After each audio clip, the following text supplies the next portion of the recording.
أشهد أن لا إله إلا الله وحده لا شريك له وأشهد أن محمدا عبده ورسوله بلغ الرسالة وأدى الأمانة ونصح الأمة وتركنا على المحجة البيضاء ليلها كنهارها لا يزيغ عنها إلا هالك.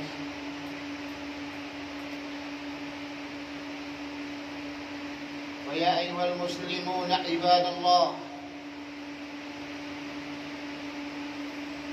أوصيكم وإياي بتقوى الله،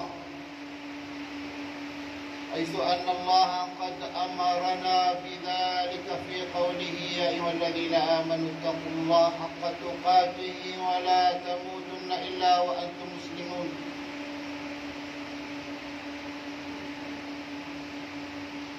وقال أيضا: يا أيها الناس اعبدوا ربكم الذي خلقكم من نفس واحدة وخلق منها زوجها وبث منهما رجالا كثيرا ونساء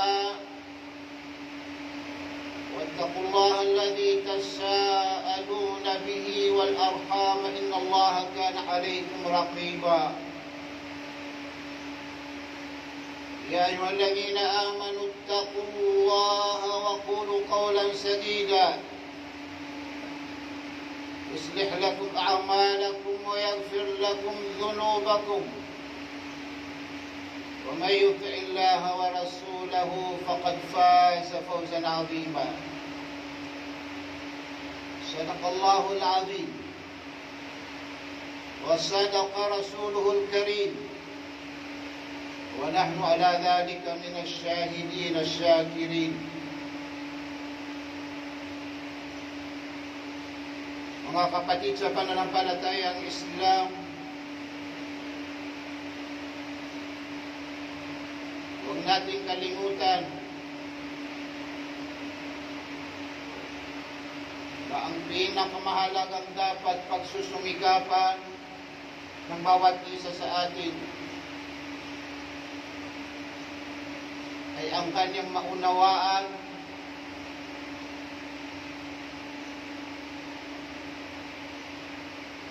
ang pinaka-obligado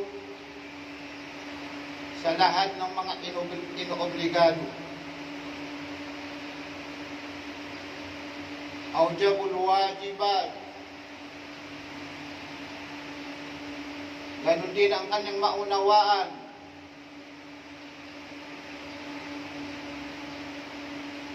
ang pinakamahalagang bagay sa lahat ng mga mahalagang bagay. Ahammul muhimmat. Purihin natin ang Allah subhanahu wa ta'ala dahil sa hindi niya nailihim sa atin ang dalawang bagay na ito. Ano ang matatawag na pinaka-obligado sa lahat ng mga inoobligado at ano ang matatawag na pinakamahalaga at pinaka-importante sa lahat ng mga mahalagang bagay. Mauunawaan po natin ito sa isang talata na sinabi ng Allah subhanahu wa ta'ala: "Wa ma khalaqtul jinna wal insa illa liya'budun." Hindi ko linikha ang mga engkanto, mga tao, maliban lang sa ako ay kanilang sambahin.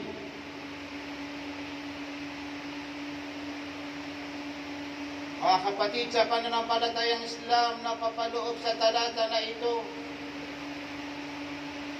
ang dalawang bagay na kung saan ito ang nakakapagbigay ng kahulugan sa pagiging pinaka-obligado sa lahat ng mga inobligado at pinakamahalaga sa lahat ng mga mahalagang bagay. Ang talata na ito ay napapaloob sa kaniyang dalawang bagay. Unang bagay, hikmatun ilahiyah.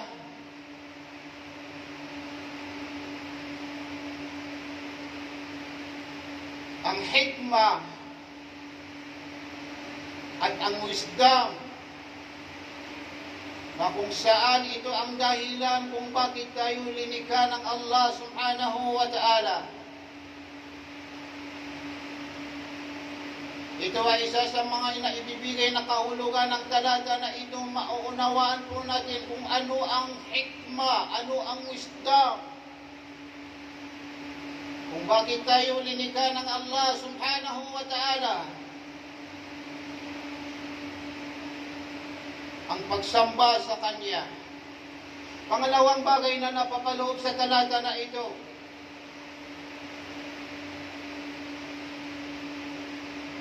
amrul ilahi sar'i,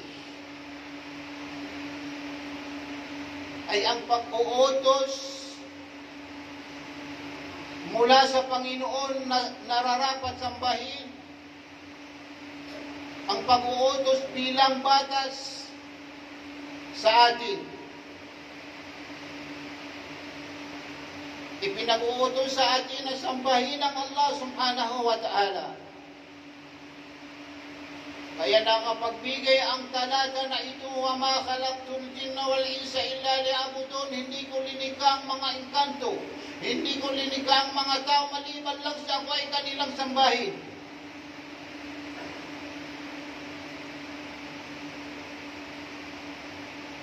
Kailanman mga kapatid sa pananampalatayang Islam, hindi pwedeng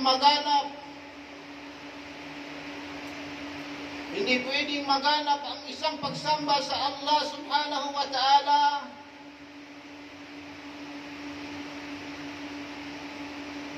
kung ito ay hindi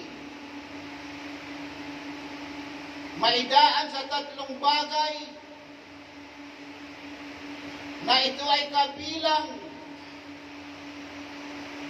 kabilang sa nararapat pagsumikapan ng bawat isa sa atin. Lahat ng mga uring pagsamba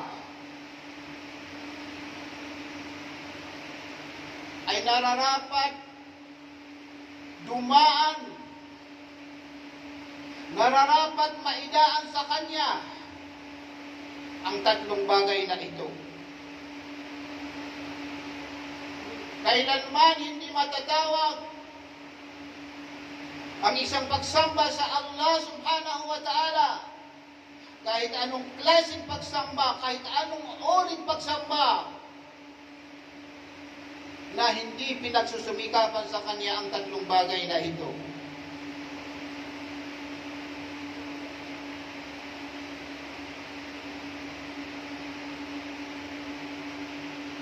At ito rin ang matatawag na pinaka-obligado sa lahat ng mga inoobligado. Ito rin ang matatawag na pinakamahalaga sa lahat ng mga mahalagang bagay, ang tatlong bagay na ito. Dahil sa walang saysay, mapawalaan ang saysay, ang isang pagsamba sa Allah subhanahu wa ta'ala kung wala sa Kanya ang tatlong bagay na ito. Kaya nararapat sa ating mga kapatid sa pananampalatayang Islam, unawaan ang tatlong bagay na ito. Ano ang tatlong bagay na ito?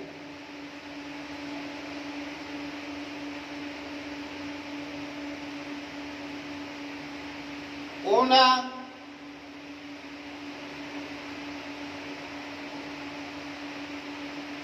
ma'rifatul ma'bud.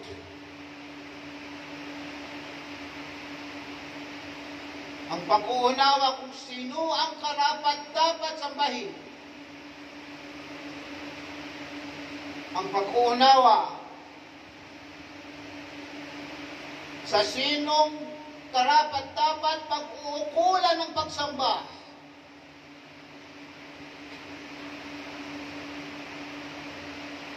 Sino ang karapat-dapat pag-uukulan ng pagsamba na ang kanyang maidudulot sa atin ay maipagkakaloob natin sa ating pagsasagawa sa lahat ng mga uring pagsamba ang pagiging ikhlas sa Allah subhanahu wa ta'ala. Dahil sa ito ang ipinag-uutos ng Allah subhanahu wa ta'ala. Kailanman hindi magiging katanggap-tanggap. Hindi katanggap-tanggap ang isang gawain pagsamba kung wala sa kanya ang ikhlas, taos puso.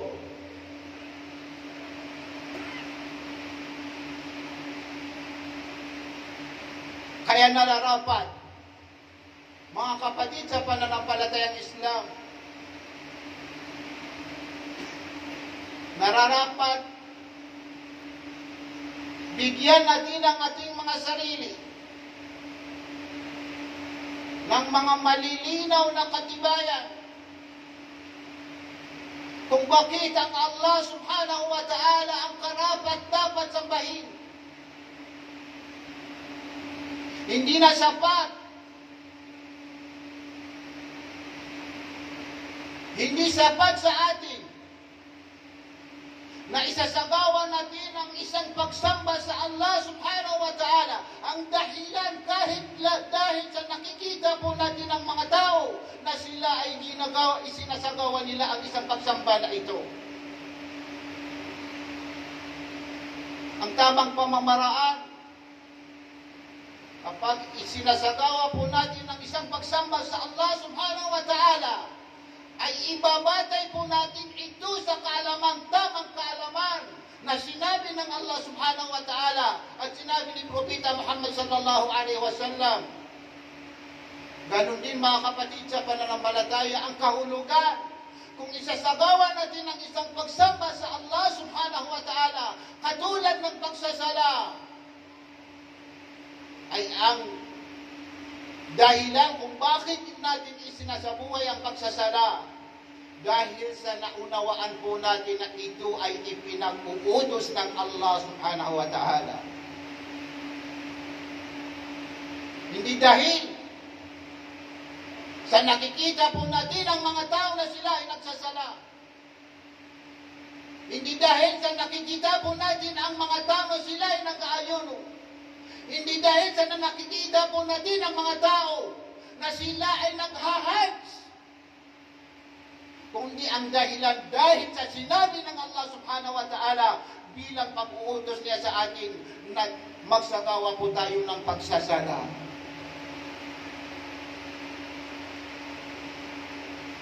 Malaking pagkakamali sabi ng mga scholar at maalam sa Islam na ang nakahigayat sa isang tao, kaya niya na isabuhay ang isang pagsamba sa Allah subhanahu wa ta'ala dahil sa nakikita niya ang mga tao na ito ay kanilang isinasabuhay. Ang nararapat sa atin, bawat gawain natin pagsamba, ay ibatay po natin ito sa salita ni Allah subhanahu wa ta'ala at salita ni Propeta Muhammad sallallahu alaihi wasallam. Dahil sa katiyakan, kung ito ang dahilan, kaya natin na isasabuhay ang isang pagsamba sa Allah subhanahu wa ta'ala dahil sa nalaman natin na ito ay pinag-utos ng Allah subhanahu wa ta'ala, kailanman ay magkakaroon po tayo ng ikhlas sa lahat ng ating pagsamba sa Kanya. Hindi makakapasok sa Kanya, hindi makakapasok sa ating ang tinatawag na riya, pakitang tao. Hindi makakapasok sa Kanya al-ujub, pamamangha sa sarili, sa katalinuhan. Kundi ang pagsusumikapan ng isang tao sa kanyang isang gawain pagsamba sa Allah subhanahu wa ta'ala, lillah, ay para sa Allah. Ito ay kahulugan sa sinabi ng Allah subhanahu wa ta'ala, Qul inna salati wa nusuki wa mahyaya wa mamati lillahi rabbil alamin. Sabihin mo, Muhammad, ang ating pagdarasal o pagsasala at pag-alay ng mga hayop, pagsasakripisyo ng mga hayop, wa mahyaya, at aking buhay, wa mamati, at aking kamatayan, lillah, pagsusumikapan ko na ito ay para kay Allah subhanahu wa ta'ala. Ito ang unang bagay na nararapat maunawaan ng bawat isa sa atin. Maunawaan natin, ma'rifatul ma'bud, kung sino ang nararapat pag-uukulan ng pagsamba. Walang nararapat pag-uukulan ng pagsamba maliban sa Allah subhanahu wa ta'ala. Napakaraming mga dalaib, napakaraming mga katibayan mula sa Quran at mula sa hadis ni Propeta Muhammad sallallahu alaihi wasallam na silang lahat ay nagsasabi na ang karapat dapat sambahin, ang karapat dapat pag-uukulan ng pagsamba ay ang Allah subhanahu wa ta'ala. Pangalawang bagay, ma'rifatu at-tariq allati yuta'abbad bihi Allah subhanahu wa ta'ala. Ang maunawaan, ang daanan, ang maunawaan, ang tamang daanan tungkol sa sinasabi na pagsamba sa Allah subhanahu wa ta'ala. Wala po tayong masasabi na tamang daanan papunta sa pagsamba sa Allah subhanahu wa ta'ala maliban lang sa pamamaraan ng Islam. Lahat ng nilalaman ng Islam, itong lahat ay matatawag na mga uring pagsamba sa Allah subhanahu wa ta'ala. Ang mga gawain sa Islam, ito ay matatawag na pagsamba sa Allah. Ang mga pananalita sa Islam, ito ay matatawag na mga pagsamba sa Allah. Ang mga pag-uugali sa Islam, lahat ito ay matatawag na pagsamba sa Allah subhanahu wa ta'ala. At maliban sa Islam,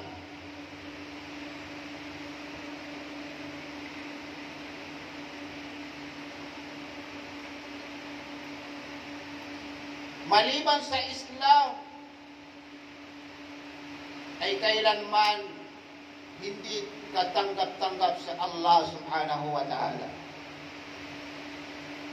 Pangatlong bagay, mga kapatid, sa pananampalatayang Islam,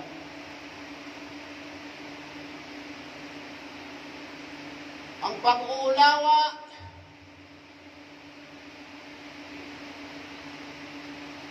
kung sino ang pinagtitiwalaan ng Allah subhanahu wa ta'ala. Sino ang pinagtitiwalaan ng Allah subhanahu wa ta'ala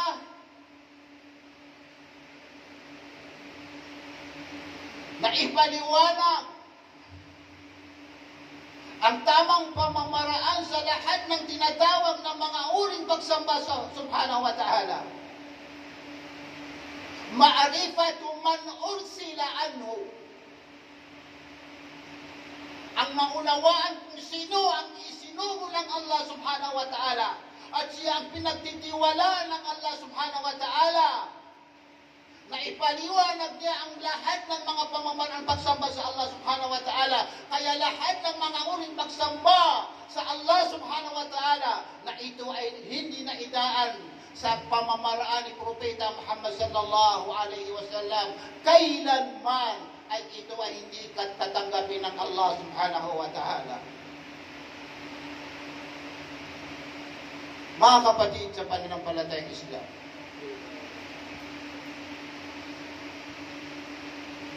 itong tatlong bagay na matatawag na aujabul wajibat,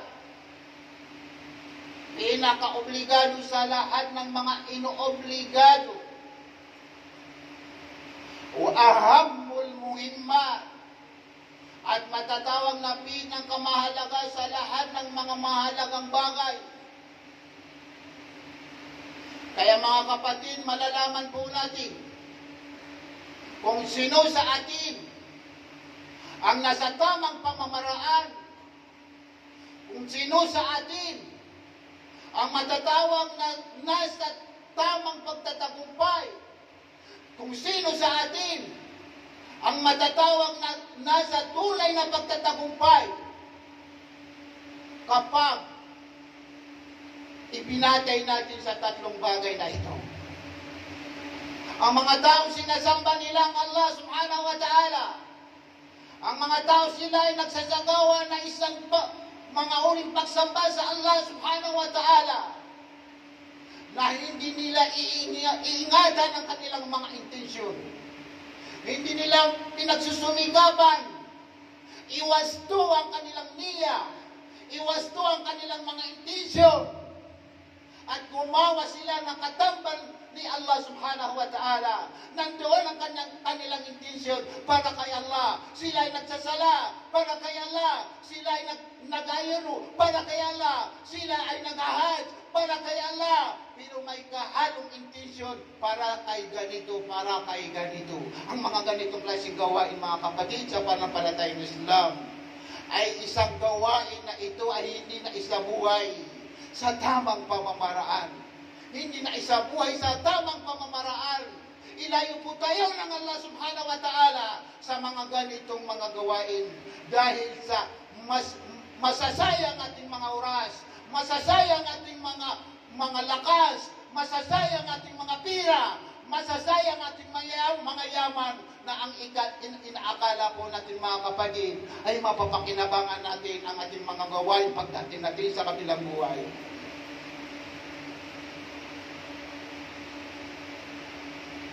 Ganon din ang mga tao, hindi nila naiayon ang kanilang pagsasagawa ng isang pagsamba kay Allah subhanahu wa ta'ala sa katulad ng pagsasagawa ni Propeta Muhammad sallallahu alaihi wasallam. Kailanman ay hindi katanggap-tanggap ang kanyang pagsasagawa sa isang gawain pagsamba sa Allah subhanahu wa ta'ala. Kaya mga kapatid, sa pananampalatayang Islam, huwag natin kalimutan upang hindi tayo mapabilang sa mga taong nalugi sa tamang pagkakalugi, at doon tayo mapabilang sa mga alipin ng Allah subhanahu wa ta'ala na sila ay magtatagumpay ng tamang pagtatagumpay dito sa mundo hanggang sa kabilang buhay.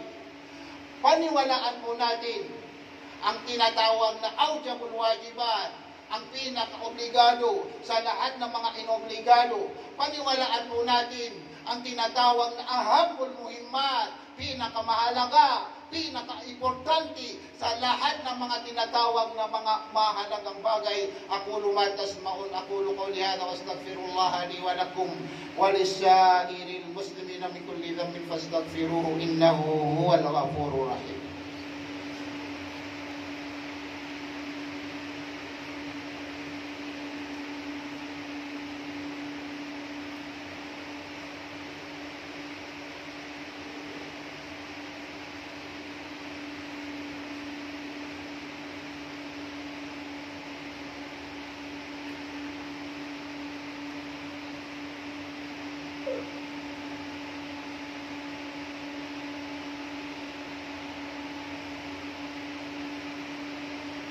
Alhamdulillah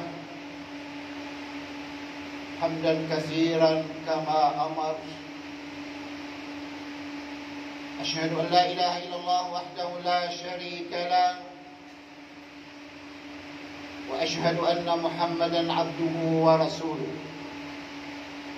Amma ba'd. Mga kapatid sa pananampalatayang Islam, mga kapatid sa pananampalatayang Islam, naunawaan po natin ang tinatawag ang pinaka-obligado sa lahat na tinatawag ng mga obligado. Naunawaan po natin ang tinatawag ang pinakamahalaga at pinaka-importante sa lahat na sinasabing mahalagang bagay. Kaya ang nararapat sa atin, pagsumikapan, ay ilagay po natin ito sa lahat ng ating ninanais na mga gawain pagsamba sa Allah subhanahu wa ta'ala.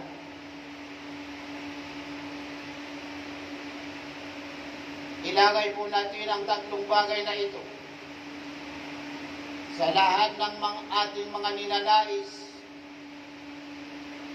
sa lahat ng ating mga ginugusto na mga gawin ng mga pagsamba sa Allah subhanahu wa ta'ala. Ito ay malinaw na sinabi ng Allah subhanahu wa ta'ala at ito ay malinaw na sinabi ni Propeta Muhammad sallallahu alaihi wasallam.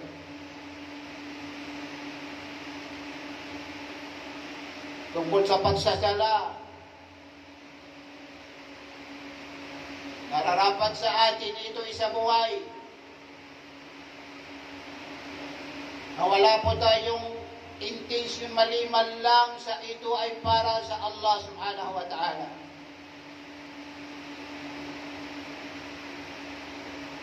Ingatan natin yung mga iba pang mga intention.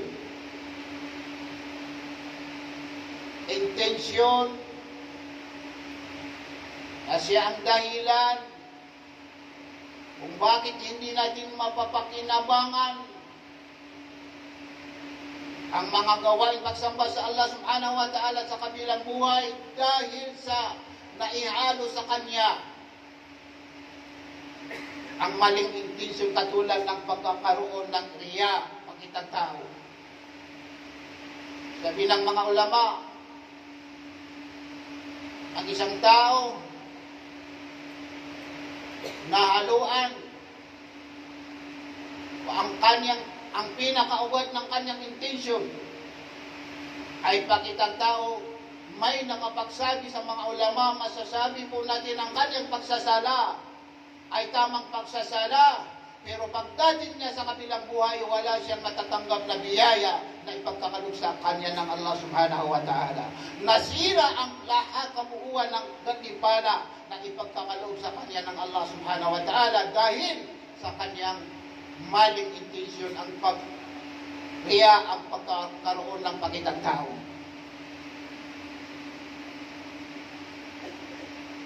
Mga kapatid sa pananampalatayang Islam, ganon din ang ating gagawin sa lahat ng mga uring pagsamba. Kapag tayo ay magsasala, isang ayon po natin ito sa pamamaraan ni Propeta Muhammad sallallahu alaihi wasallam. Dahil sa kung hindi natin maisasang-ayon sa pamamaraan katulad ng pamamaraan ni Propeta Muhammad sallallahu alaihi wasallam, kailanman ay hindi tatanggap-tanggap sa atin ang ating pagsasala.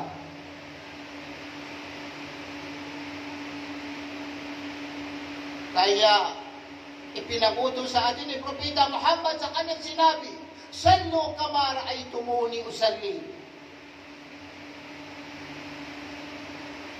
Magsagawa kayo ng pagsasala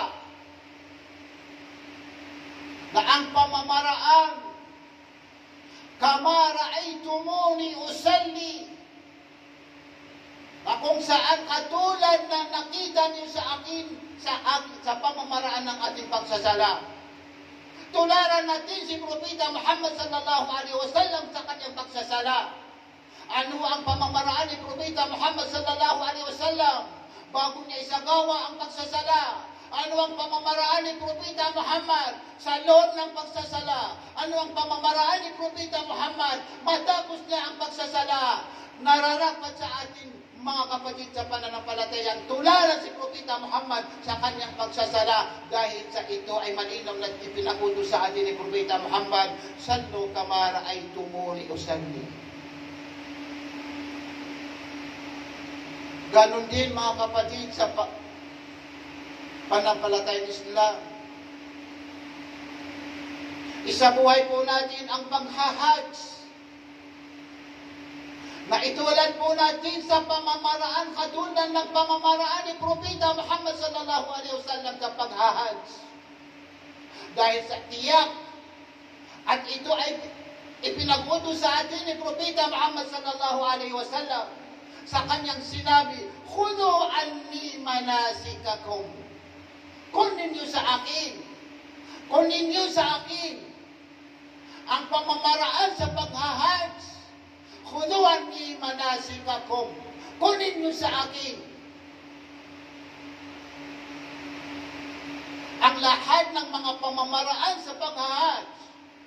Gawin niyo ang pamamaraan niyo sa paghahajj ay yung pamamaraan na nagmumula kay Propeta Muhammad sallallahu alaihi wasallam.